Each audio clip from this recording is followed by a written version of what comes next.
What is the difference between your Climate Solutions Fund and the Emissions Reduction Fund created by Tony Abbott? It goes beyond the Emissions Reduction Fund, so it's embracing many other projects as well. But the Emissions Reduction Fund, which Tony Abbott started, has been a great success. I mean, it's responsible for about 200 million tonnes of abatement, and it was always our intention that we would need to extend that out to ensure we met our 2030 targets, which we will. The 2020 targets we will meet comfortably by around 367 million tonnes, in addition to what our commitments was.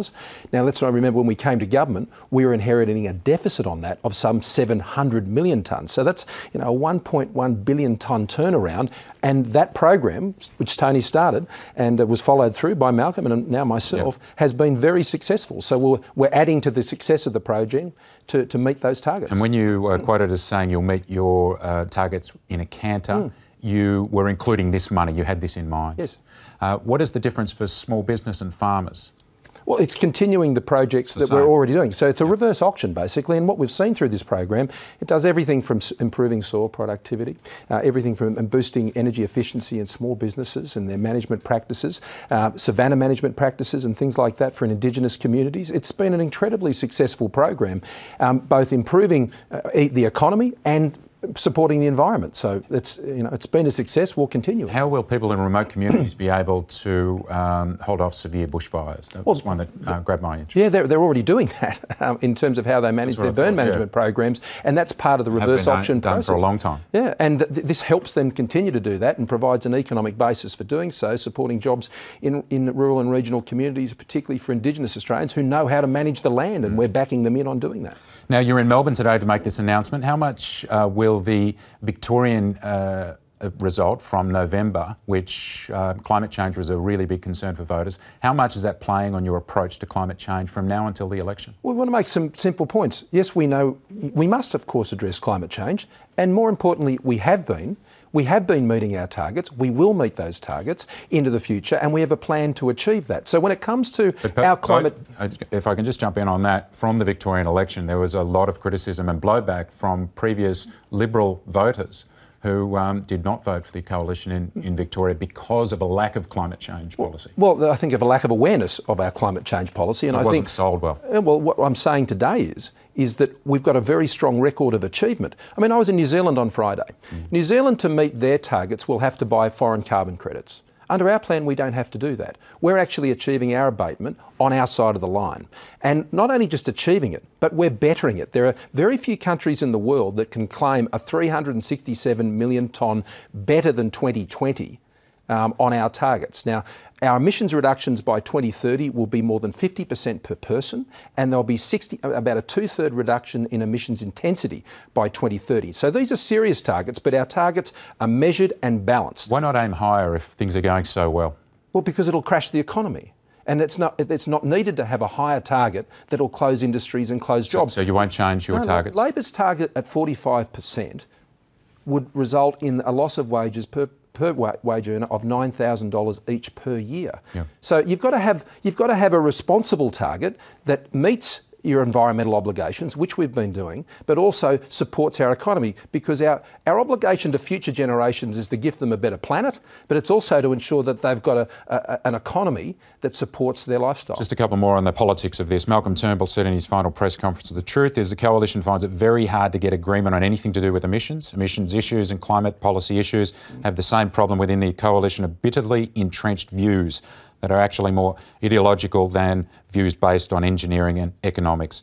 Are those views still entrenched? Well, this program has absolute support right across the party, because it deals with things that Malcolm started also on Snowy 2.0, and we're picking up with the Marinus link with Tasmania. But are those views still entrenched in some parts? Well, I think the proof is the policy I'm announcing today, because this is what matters. What matters is what you get done. And our record on addressing climate change is a very strong one. And we have the plans in place to achieve our next set of targets, which are responsible. So whether it's the battery of the nation, Snowy 2.0, the work that is being done in energy efficiency, the work that is being done on our emissions reduction fund, all of that is adding up to meeting our obligations and our targets. Are you better at bringing the party together on this issue than Malcolm Turnbull? Is that what you're saying? No, I'm saying we've got a clear plan based on a great track record of which Malcolm Turnbull and Tony Abbott were key parts of putting together and driving that success. Newspoll is out today. No big shift on those numbers. Are you surprised that you didn't get a bump following your attack on Labor on border protection? No, because that's not what it was about. It was about,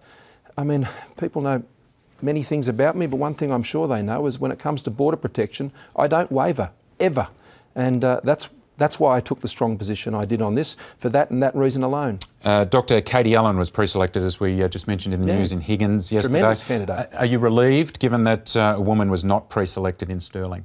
Well, let's go to Stirling. We have Vince Connolly, who is a veteran, and we'd be pleased to have another veteran who's served overseas for our Defence Forces. Yeah. 3 great kids, great family man. He's coming to join the Parliament. Now we've got Katie, who was pre-selected on the weekend, a paediatrician, a medical research scientist, a mother herself. I mean, she is an outstanding candidate, as is Vince. So we're recruiting great talent to our team, and it's about talent. It's about people who can come and bring their experience and their credentials to my team. And the fact that we've got so many people signing up to our team, it gives me a great sense of confidence about the direction we're taking. But it is also about women. What is the great disadvantage of taking too few women in the Liberal Party ranks to the next election? Well, since I became leader, I think it's now 19 women that have been now selected, both in the Senate and the House.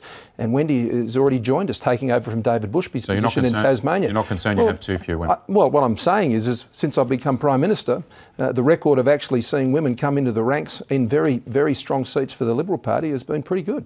A couple of quick ones to finish on. Labor has announced today a levy on banks. It's calling it the Banking Fairness Fund, so another fund there. Do you think it sounds like a good idea? Well, the Labor Party's answer to every question, Bill Shorten's answer to every question is higher taxes.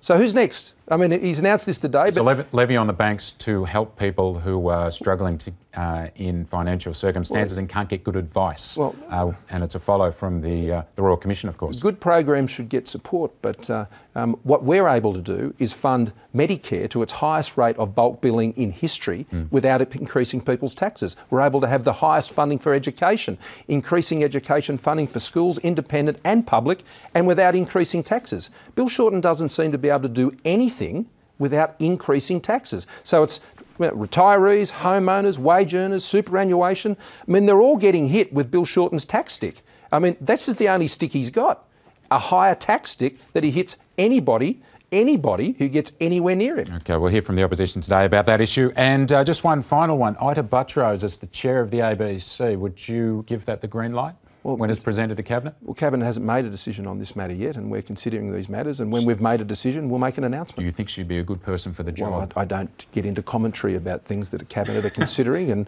do you think she would? We've been pretty positive in the newsroom this morning about Ita Buttrose being the chair of the ABC. Well, you know, I've known Ita for a long time. It's not up to me, it's a question for you. I think she's an extraordinary Australian of the Year, and there's been few people more than Ita that I think have lifted the standards of journalism in this country, and I think that says a lot about her character and her abilities. Joining the ranks of the great journalism of the ABC would be a nice fit, it seems. Prime Minister, thank you very much for your time. Thanks a lot.